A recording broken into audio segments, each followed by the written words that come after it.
Hi, I'm David Porterfield, and this is a video I've been wanting to make for you for a long time. I haven't been able to because we've been so busy this spring, but now it's time, and it's a Thursday afternoon, and I'm going to do what I've wanted to do for you for a long time. How to work with our famous $5 Friday flowers. A $5 design is something that everybody can afford and everybody can do. And there are a lot of easy tricks working with Friday flowers that will help make it a lot more fun and pleasant for you to enjoy them at home. I've assembled a group of containers that you may have in your own home, or we have available for sale here at inexpensive prices. Also, I've got some things that you might have in your own pantry for glassware or things like that that you can always use as a container if you don't have a real florist base to work with. That's certainly not a necessary element. Also, I have gathered some things from outdoors and some things from indoors that you're likely to have so that you can really accessorize your arrangement without adding a lot to the price, which is something we all want to do. It also makes it a lot more unique and a lot more personal. I like to work with garden foliages and houseplant foliages and garden flowers mixed with commercial flowers, and it will really give your arrangements the look of a professional but not too overly contrived. And I think that everybody's home looks most beautiful when we bring some of the outdoors in, and that's exactly what we're going to show you how to do with our $5 Friday. I've got a half a dozen colored roses. These are the shorter stem roses. These are the little spray roses that are like the miniature roses. See, even just dropping them into a vase like that is pretty, but we'll show you how to really do them up nicely. These are the miniature carnations, and they're, a carnation is really a member of the dianthus family. We have pinks in the garden in the summer, and this is kind of the last step before the hybrid full-size carnation. It's like a spray carnation. You can see that's just one stem, but it gives you a lot of blooms on the stem. They are smaller than the big carnations. One of their most wonderful characteristics is that they can last for several weeks. I've had customers actually able to keep them for 3 weeks. So if you recut the stems and change the water on a regular basis, you'll be amazed at how long these can last. I've also brought some of the daisy chrysanthemums. Really will give you, for $5, that is a lot of flowers. So you can get, you could, just use a few in little vases around the house and really decorate the whole house for $5. I also have some of the alstroemeria, and we usually have these. These are, again, a wonderfully long-lived flower. These will last as long as the miniature carnations and the chrysanthemums easily. Several weeks is a pretty standard lifespan for these.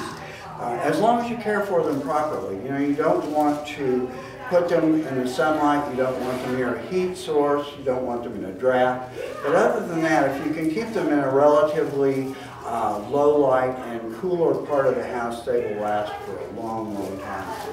And then to add to this, I'm going to cheat a little bit, and that this is a commercial white hydrangea. These cost about $6 at retail per bloom. That even though this is a commercial one, we're going to pretend that it's a garden hydrangea that you can use as an accessory to your $5 flowers. Now for foliages, you can buy commercial foliages. We have a lot of beautiful lemon leaves and myrtle and different things like that. But, they're, in the summertime and in the spring, like it is now, there's all kinds of things available out in the garden that will last a long time if they're cared for properly and really add to your designs. I cut some fresh boxwood here from our garden here at the store, and it's really a pretty foliage. The way you take care of cutting things from the yard in foliages is go out in the early morning or late evening, not ever in the heat of the day, because that's when it's at its weakest point. It's really the best in the morning. And take with you to the garden a pail, a plastic pail, or some sort of vessel that's non-metallic of warm water. You don't want to use cold water when you're cutting from the garden ever. And in fact, it needs to be sort of almost bathwater temperature. So a nice warm water. And as you cut the foliage, put it immediately into that vessel of warm water.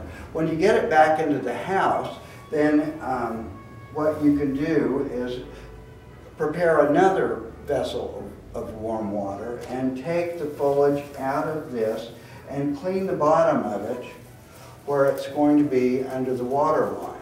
So you want to just remove any of the pieces of foliage that are going to be underwater, because it will tend to rot really quickly, and the bacteria will really shorten the lifespan of all the flowers that are in the vase because of that. So you want to make sure that you keep any foliage that's on the bottom of the stem out of the water and put it in, like I said, warm water. Let it condition in that warm water until it comes back to room temperature, which is usually about, 3 or 4 hours should be plenty. But that way it can hydrate and absorb that water, and it will be firm enough to withstand, being recut and put in an arrangement. Another kind of foliage that I really like, I've brought in, is this is a spirea foliage without the flowers. And even without their blooms, spirea has I think the most graceful branches of any of the garden foliages. It usually has a really pretty drape to it.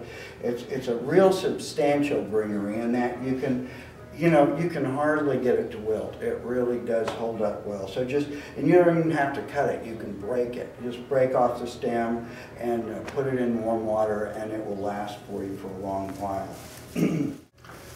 And I've also brought some curly willow, and this is a local curly willow, which you can grow here easily, and it's a real fast-growing tree that you have to prune regularly, which gives you a lot of wonderful branches. This is a piece that has a lot of nice tendrils on it, and it works really well in a lot of different applications, and I'll show you what I'm talking about in a little bit. But in addition to those foliages, I brought a Chinese evergreen over. It's a house plant that has a really pretty foliage that holds up well just being cut and put in water. It's one that you hardly have to even hydrate it. It holds up so well. When you're working with fresh flowers, my dad always taught me that the best way to cut fresh flowers is with a knife, and a good sharp kitchen knife. But for a lot of people that's really intimidating, and they're afraid they're going to cut themselves, and believe me, it's easy to do. I've chopped myself more than I care to think about. But a pruner will work as well. And as long as you cut, as your pruner is good and sharp and doesn't seem to gnaw at the stem, then it will work just fine. But make sure that you cut it at an angle and immediately place it in the water. First arrangement we're going to do is like in a simple little, like a goblet. This is a water goblet that I've gotten, and it really makes a beautiful arrangement. So many times a beautiful stemware sits in the cupboard most of its life, and they really do make beautiful flower vessels. So pull it out and use it around the house. It's beautiful on a coffee table or an end table in the living room. This would be wonderful on a vanity in the bathroom or a bedside table. It makes a really elegant statement, and it just upgrades your flowers immediately.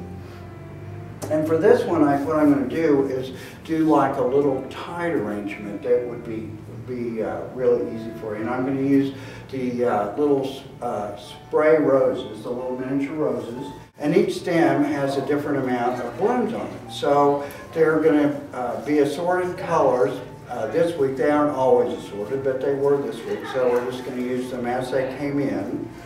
But what I want to do is, again, we have to remove any foliage that's going to be under that water line. So we have to go back.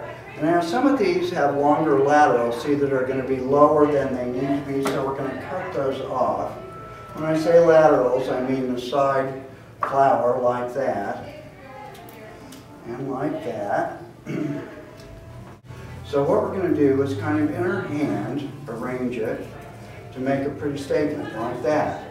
And then for a little bit of foliage, we'll go back to the boxwood, which I just love boxwood. I love its kind of pungent smell, and it's beautiful, delicate foliage. But see how nicely it fills in.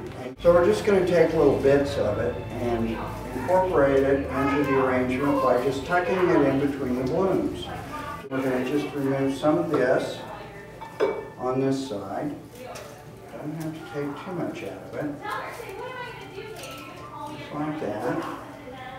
And the same down here. And I brought some pipe cleaners, so we'll just take a pipe cleaner like that, which will protect the stem. The softness of the pipe cleaner won't cut through the stem. We're just going to twist that around that base, just like that.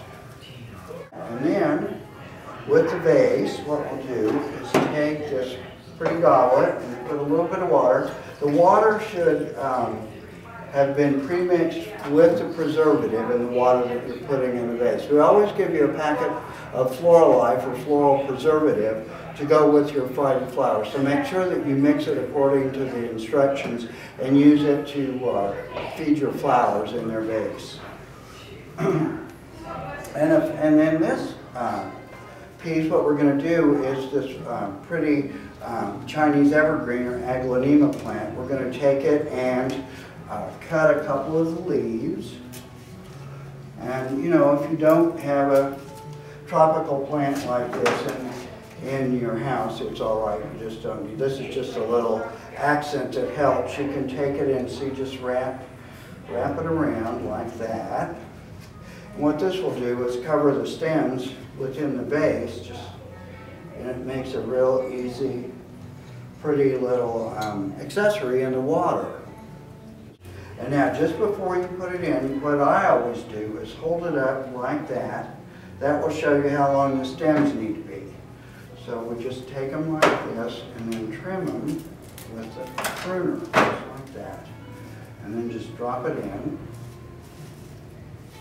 See, and you've got a really pretty, easy arrangement. And it's something that will be easy for you to change the water because it's tied together. You can lift it up, dump the water out, and pour in fresh water every 2 or 3 days. Retrim the stems. Leave the stems as long as you can that can fit comfortably in the vase that you're using.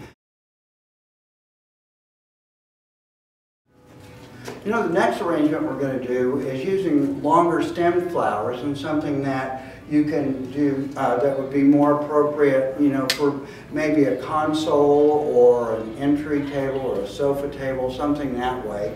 I've just selected a simple glass cylinder, which really does make an easy arranging vessel. This is one we're going to use with the daisy mums, and I think they are so pretty and they're so easy to work with. But we're going to, again, remove the lower foliage, and there you have it. And that, again, is a $5 bunch that will give you a lot of presents for that amount of money.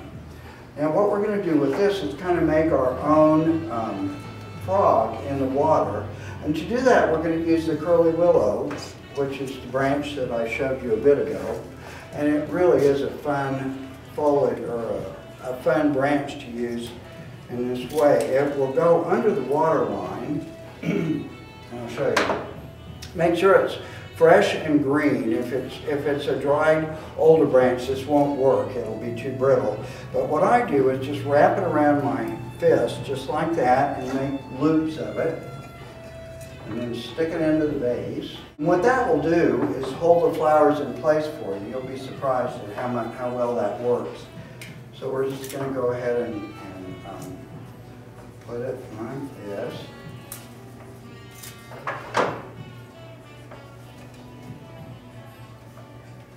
See how it holds those up.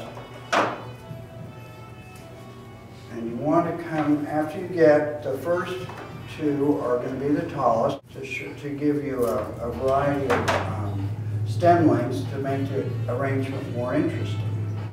And then to kind of pull this wild bunch of foliage, or the stems of the curly willow, up into the arrangement, I'm just going to take some individual stems of it, like so, and we'll just kind of put it in the vase along with other things. I'm going to use some of this beautiful spirea foliage that we were talking about that does tend to last so well. Now some of these kind of tend to go several different directions, so you want to kind of prune the branch so everything tends to go the same way. See, now we get a nice graceful stem like that, and when it goes in the arrangement, it adds so much grace and beauty to the arrangement. There you have it. See, it just is a simple arrangement with a little bit of garden foliage and the daisy mums and the curly willow. But you can see that what I was talking about was how just the addition of this garden foliage takes a commercial flower that is recognizable as a real commercial flower and gives it a much more natural garden appearance. You know, this little teakwood stand, these sell for $8.95, but they're really versatile. You can use them to put a scented candle on, you can use them to put a rose bowl on. If you have a beautiful piece of crystal that you like, it makes a great display stand, but it also will upgrade the least expensive vase in your house and make it look 100% better, and you'll really be surprised. Look how much nicer that vase becomes just instantly by putting it on this little teakwood vase. And it's something that they're so versatile, they'll give you a lot of upgrade to a lot of things in your home. You'll find 100 ways to use one, I promise. Think of this on your console as you come into the hallway at home, or behind your sofa, or against the wall, and it will give your room a whole new look. So enjoy your $5 worth of beauty. You know, another container that most of us have lurking somewhere in our kitchen or in the storage room, wherever you keep your old leftover vases, is just a plain old rose bowl. This is a 6-inch rose bowl, which again is a very inexpensive container, but it, you know, has such a pretty clean look to it that it just is something that's great. It's just a little accent. You can use them again. They make a great piece on a vanity or on a toilet in the bathroom. They're great on a bedside table or an end table in the living room. They'll give your house just a little touch of fresh color when you don't need to make a huge statement. So this is, we're going to use the larger roses, a few of those, and the hydrangea, but you don't have to use much to really make a great statement with these. Now the hydrangea will have foliage that's going to be below the water line. So you make sure that you clean that off. Don't take all of the foliage off, because you know these leaves are really pretty and they last really well. And so they, you know, they give you a nice accent without being in the water. And then I'm going to use these larger yellow roses that I think are so pretty. But what we're going to do with these is just tuck them into the hydrangea, like so. And what we're going to do is kind of group several of them together, removing the foliage, like so. We want the two there, like that. We've got 2 roses on this side, and then we've got another nice fat one here. Well, that's a pretty rose. And you know, the yellow also has they're one of the most fragrant colors too. They just smell heavenly.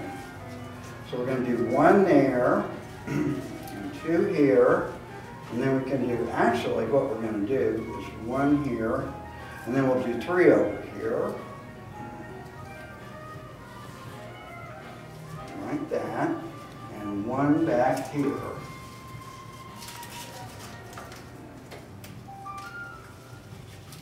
And we're just making this like just a little, you know, like a little nosegay. But the hydrangea gives us a foundation that makes it so easy to make it beautiful. And I'm going to do the last of our half dozen $5 roses. Right in the center, just like that. I'll kind of pull this one down a little bit too low over here. So we'll pull it out. Now, if we want to add a little bit of foliage, we certainly can. And I think I'll go back to this this burning bush foliage. I think it's really a pretty foliage.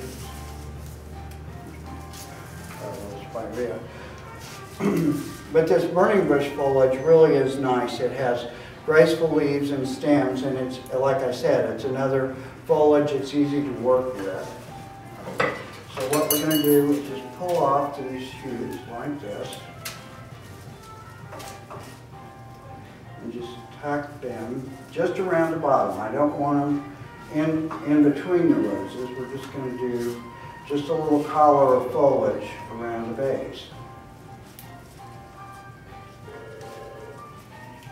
Just like that.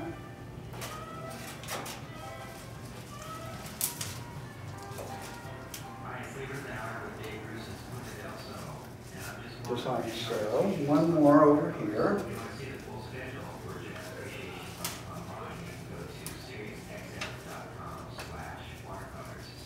That. And again, just keep removing the foliage as you go.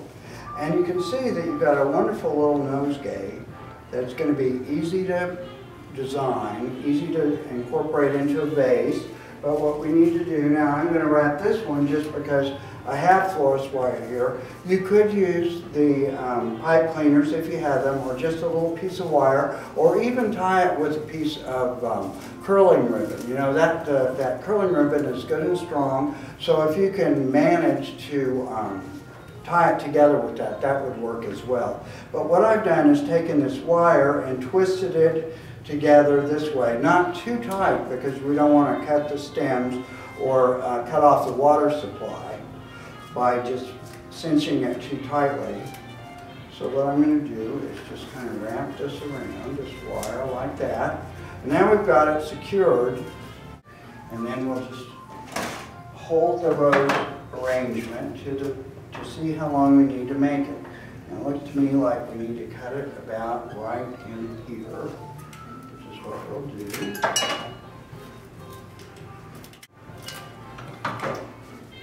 Again, take this off. There, now it's just right. Isn't that pretty? And again, it's a little bit more than just a simple rose bowl, but it's just a half a dozen of the short stem roses and one hydrangea bloom.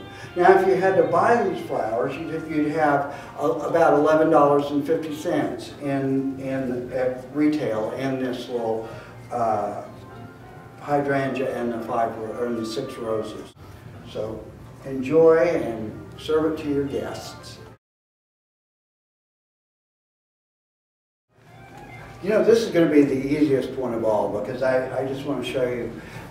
So many times we're afraid to cut stems on the flowers, and we want them to be long stemmed, and oftentimes they're more effective as a shorter stemmed flower. And this is a bunch of the miniature carnations that's just exactly the way that it came out of the package. I haven't arranged it at all, other than to take the cellophane off of it. But what I wanted to do was, what we'll do is kind of pull out the shorter stems like these that are going to be a little bit in the water. Break those out. You want to cut it nice and short. I'm just going to cut it short, short, short. To do that, I'm just going to do this. You'll be amazed at how good it can look with literally no effort. And see, we've got just a little bunch like that. See, and doesn't that make just a pretty little simple arrangement? You don't need to add a piece of foliage, you don't need to do anything. So if you're really in a hurry and kind of into no work, this is the kind of arrangement to do because it works very well. And again, with shorter stems, the flowers will last an incredible amount of time. So you'll be able to enjoy this one for 2 or 3 weeks easily.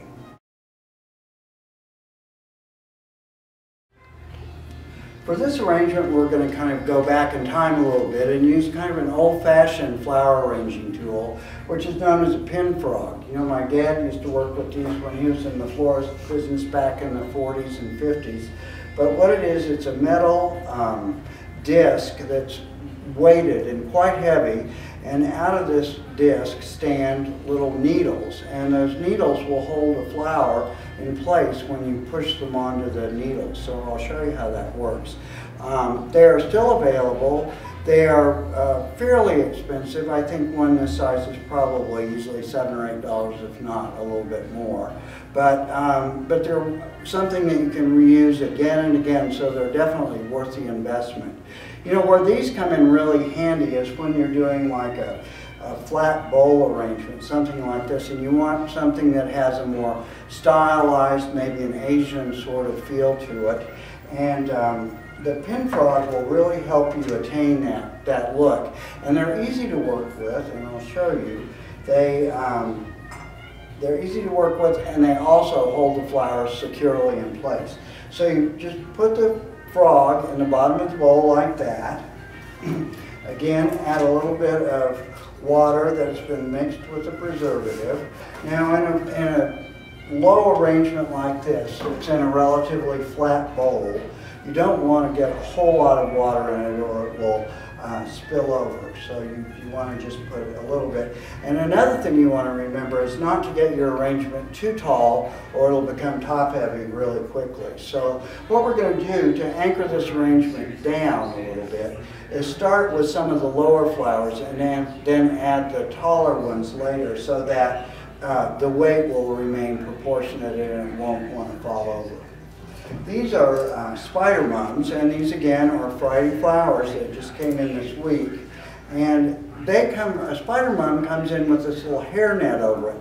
You don't want to remove this net until it's time to do your arrangement, because what happens is the flowers are very fragile, not in that they'll wilt quickly, but what happens is if they get bumped or if they entangle with one another, the petals will start to fall out and the flower will just almost disintegrate before your eyes.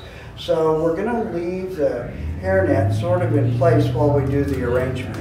That's an easier way for me to do it, and I know it's not really a hairnet, but we're going to call it that. What we're going to do is start with, again, with the lower flowers, like so. You want them to have kind of a stair-step design, so they get they step down to the vase and then come up to the top. And what we're going to do is just do one almost directly on the frog like that. So we're just going to use the 5 flowers like we have, and we're going to do one taller one in the middle.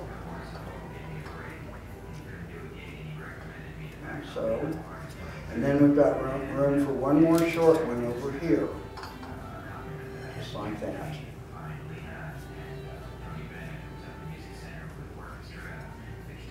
And you can see that that is an easy arrangement to do. The secret is that you want all of your flowers in graduated stem length. So we start with the lowest and then just stair step up to the tallest.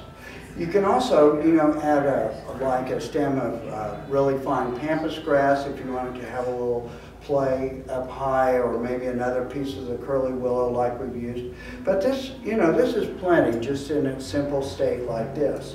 Now to cover the pin frog, I've gotten some of the polished river stones, and I'm going to hold the arrangement in place as I add these, just like this.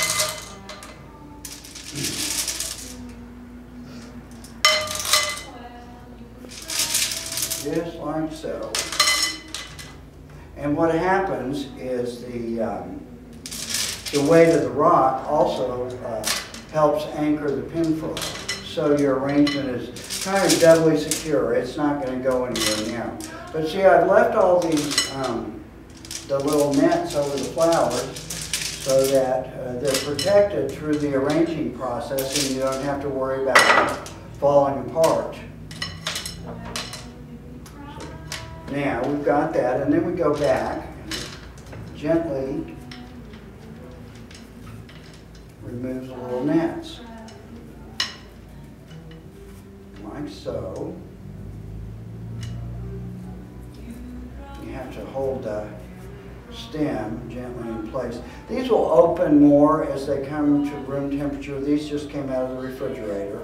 So, and as they ripen a little bit, they'll get fuller and expand, but they're really pretty just as they are too. And I love this kind of a chartreuse green color. But you can see that this is something that would be pretty on a dining room table or a coffee table. That's not so big that it's going to be difficult to see around, but it gives you a little bit more height and a little bit more contemporary accent than